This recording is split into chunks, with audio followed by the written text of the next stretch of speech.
And that's that, my friends. Tonight's game now means that we have qualified for this year's Europa Conference League group stages, and we enter the group stages in the most boring, uninspiring, and pretty mediocre fashion that I think none of us wanted to actually see.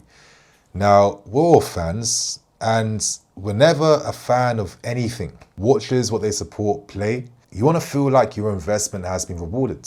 Listen, we are smart people. We can separate understanding, okay, the team needs more time to get used to Maresca's ways of playing. They need more time to get used to each other's ways of playing.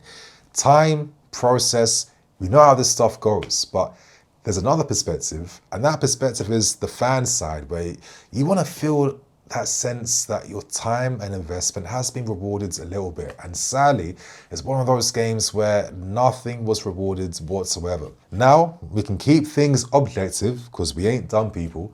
And one of the big major reasons behind why the football was so bad and why the intensity was kind of on and off throughout large parts of this entire game was due to the terrible quality of the pitch today.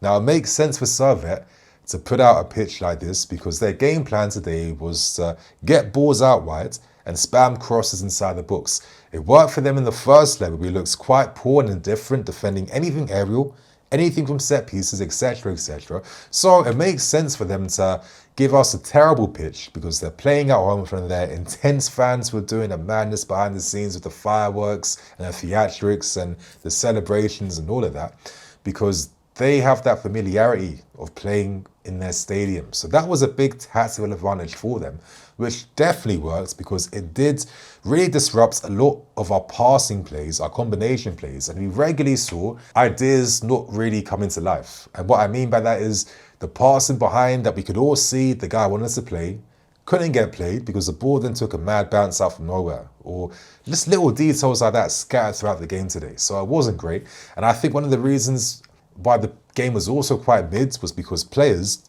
didn't want to put themselves in any situation whatsoever where they picked up any slight knocks or injuries or anything. And I think the main example of that was Mudryk, because listen, the guy's on absolute fire right now. Everyone's watching him. He's like one of the hot names to the start of the new Prem season. He's got his first call up to the England national team squad. He's now showing he's our #1 right winger in the team right now. He doesn't want all this hard work to mean nothing because he picked up some stupid injury in a game where everyone thought we were set to win this regardless, right? So I can understand why the application on show wasn't consistent, wasn't great at times, and sadly, the only people who paid the price for this was us fans who who struggled to even watch this game on the club's app and website.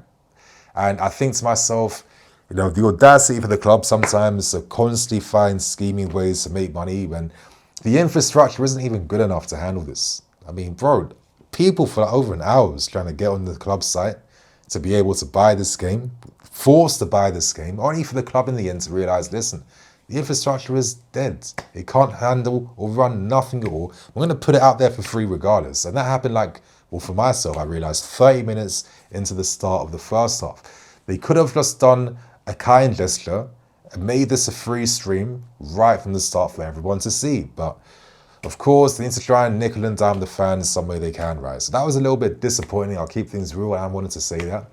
But to be honest, in a game like this, what do you really learn?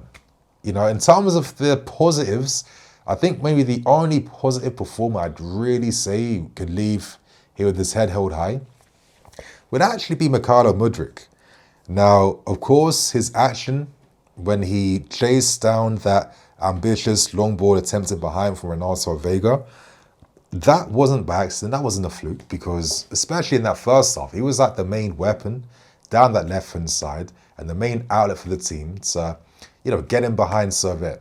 And Mudryk showed a lot of promise in his movement. He showed a lot of that Pedro Neto style movement where, come on, that game against Wolves, bro, this guy was literally just like not occupying the left flank with much authority, not occupying the half spaces or anything between the lines with authority.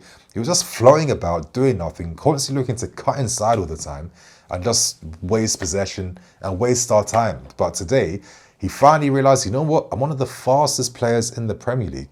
Imagine what I could do for my team if I'm timing my runs in behind out wide in perfect fashion to disrupt and stretch the opposition team.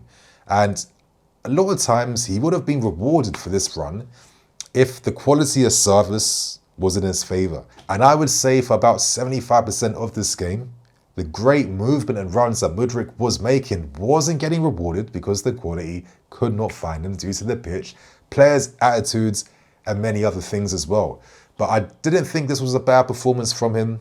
You know, at times you want to see a little bit more, but Mudryk's one of those guys where I can see why people are going to put, pray and hope that something clicks in this guy's head eventually, because little actions like how his poise on the ball, his body balance, how he can shift this balance from one foot to the other, the acceleration from start positions, how he controls the ball, you constantly see him control it the Brazilian way, outside the boot controls. He has that in his game, but outside of showing that he is a player, he doesn't demonstrate that with his head yet. So I would say today, at least, that this was a little starter of hopefully Mudryk continuing to develop his footballing brain this season. And if he realizes that his pace as an outlet out wide can help the team, that can at least offer us something, right? So listen, he didn't set the world on fire, but it wasn't bad, and at least he was bringing something for this team, and it resulted in the penalty that was won today. So fair enough, right? But outside of that, listen, we had a few other moments in the game at times. Obviously, the first half, nkunku, I thought he looked bright at times. At least he was making things happen. Probably up there with Mudryk, to be fair with you. The keeper came out to close the distances to force a save. He had another moment in the second half with a header from Cole Palmer's cross with his weaker foot. I mean, I like nkunku, I do. There's some nice skills where I think on 3 occasions he was just, passing the ball around a non-rushing opponent just to skip past them. He won a lot of free kicks for the team too. I feel like he is someone where if we do sign a Simon, I'd be really curious to see how both these guys were to combine together, because I think they could make a lot of sense based on how nkunku would profit from the big man up front that played at RB Leipzig. But outside of that, you guys, you could probably say there was more disappointing performances. Actually, no, that's a lie. Badiashile, I thought was decent. I know he'll be criticised for his role he played in the defending, but for myself, I think both Tosin and Badia equally should be criticised. And that comes from the lack of defensive partnership bonding and understanding. And that's what happens when you haven't formed that relationship over time. But I have to give him his grace, because he did play tons of great line-breaking passes. He played tons of progressive passes that kick-started moves, that released Mudryk on the left-hand side, that pushed us up the field. He was very good in the passing department, and that deserves some credit in my opinion. But I think outside of those 3 players, the rest was just kind of a bit mids, to be fair with you. I felt like when the subs came on the second half, even more discipline left the team, and unsurprisingly, Servette started to put more pressure on us. And it's a little bit worrying how we don't really deal with any bounce ball situations. It's a bit worrying how susceptible we were at the cutback cross, especially from the wide position, time and time again. Guys are so positional in this positional play that the moment the ball goes in any area that's not near them, no one knows what to do. You're looking at your teammate to bail you out, and then nothing's really making any sense. So clearly a long way to go. But I'm hoping in this game today, this was not the strong indication of Maresca ball weaknesses, and more, circumstantial, reasons behind why the football was quite poor today, because of the pitch, players' attitudes, etc., etc. But I don't know, man. As I said, when you're a fan and when you invest time and when you put in all this effort, which we all did to try and watch this nothing game, you just want to feel like that is rewarded sometimes. That's all it comes down to. This is why I can get sometimes when stadium going fans will be a bit annoyed when the ball's not played quickly enough, or we're being too patient, or we're doing this, we're doing that, because you just feel like, well, where's my entertainment value from this, right? I mean, the football wasn't necessarily bad throughout the whole game, but it had its moments, especially when you can see the ideas of things, right? The execution was dead throughout most times, but the ideas weren't dead. Even little examples like the possession play stuff where, them times we were starting to maybe fall asleep and the ball was played backwards to the defenders for the 10th time. Actually, moments were produced like when Tosin Adarabioyo was able to just like carry the ball, bypass like 5 Servette players and kickstart an attack. You know, this football, once it's mastered, it can produce these types of moments where players can express their individuality and make things happen. And I saw on like maybe 3, 4, 5 occasions that type of football had its promise, right?